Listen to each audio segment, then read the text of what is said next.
is over. The Nazis are gone. The Russians are right outside. And in their own city, they're not taken on a train and sent far away to Auschwitz to the gas chambers.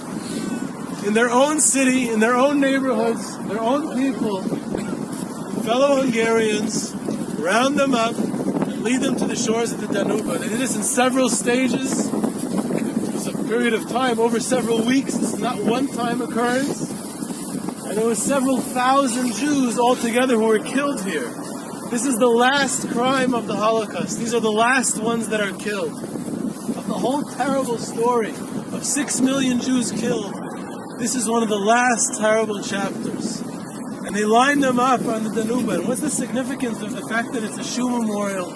Is because to make the torture better, they would tie their shoes together. And they would machine gun them into the water. The waters of the Danube became red from Jewish blood in those last days.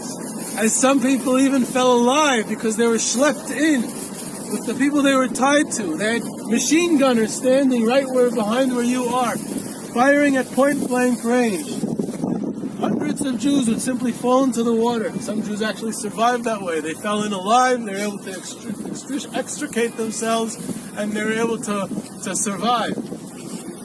And that's the crime that took place here.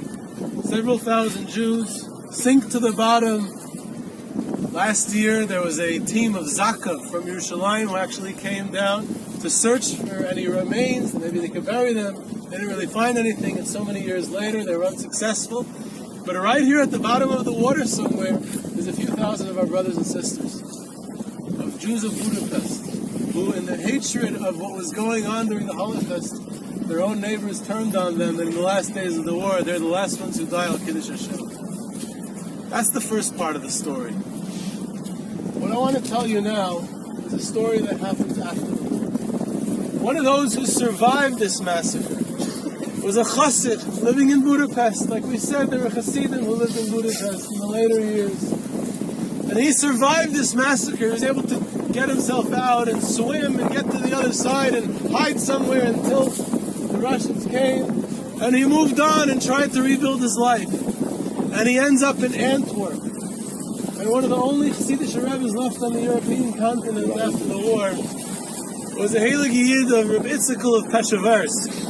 He lived in Antwerp. His grandson is the Rebbe there in Antwerp. He's still a Rebbe there. And Reb Itzkel was a Heilige Yid, a Heilige Rebbe, Kaddish, Malvaifis, a tremendous person, an Oyev Yisrael, who cared for everyone, was like a father to his people. And this broken chassid comes into him, and he says, Rebbe, I have a question for you about how we daven.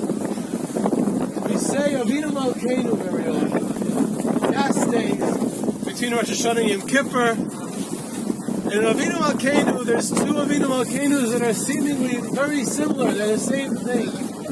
There's Avinu Malkeinu Aseh Leman Harukim Al Shem Kodshecha. Our Father, our King, Avinu Malkeinu.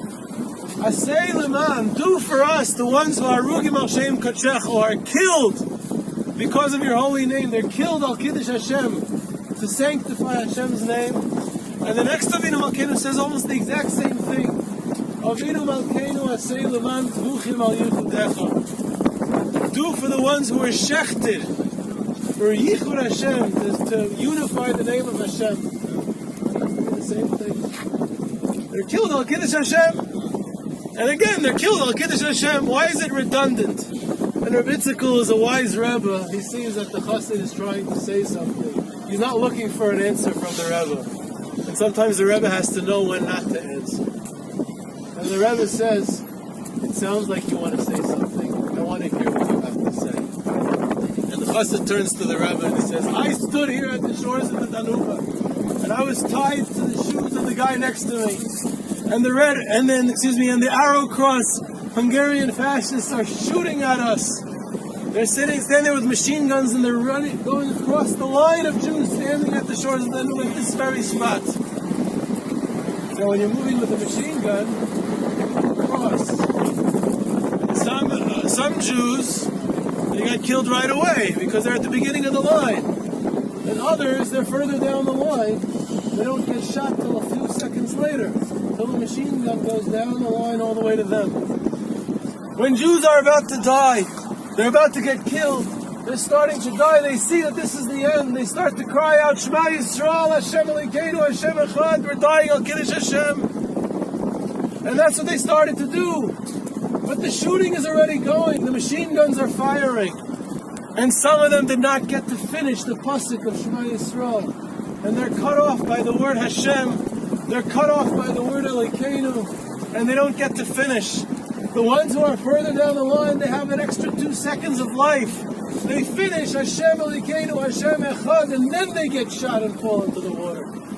And he turns to the Rebbe and he says, Rebbe, Avinu Malkeinu Asei Leman Harugim Al Shem Kodshecha. Some Jews, when they're killed al Kiddush Hashem, it's Al Shem Kodshecha, it's by the name of Hashem, Hashem Elokeinu.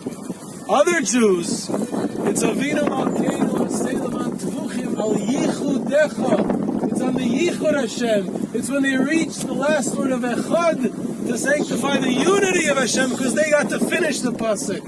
And that's why we have to say it two Avinu Malkeinus. One to remember those who didn't even get to finish the Shema Yisrael, and the other ones who got to finish the whole entire pasuk because they got killed 2 seconds later.